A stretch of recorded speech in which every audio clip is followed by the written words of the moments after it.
Tashdile to all our viewers. Welcome to Tibet This Week, a weekly feature in English about this week's news on Tibet, His Holiness the Dalai Lama and Central Tibetan Administration.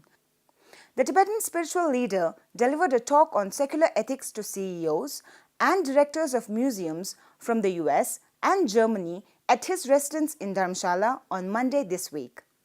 Speaking on kindness and humanity, His Holiness reiterated that such secular ethics is strongly based on reason and common sense. Just as I do not want to suffer, the other human brother and sister also have the same desire and right. So, develop some sense of concern over their well-being. This is irrespective of whether you are a believer or not, believer of this faith or that. That's at the secondary level. So now all these, what is source, what is the main cause of this problem is actually lack of moral principle. What is the moral principle?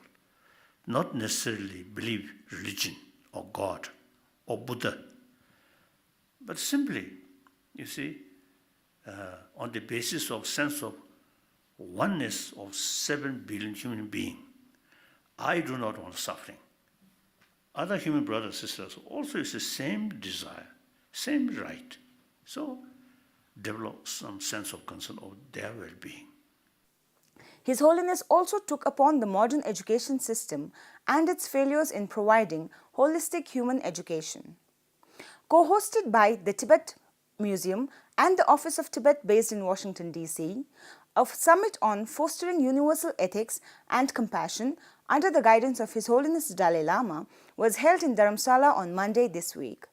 Around 35 museum directors, CEOs, and educators from across the US and Germany have expressed their deep interest and have signed up to take part in discussions pertaining to promotion of secular ethics through the museums in the United States.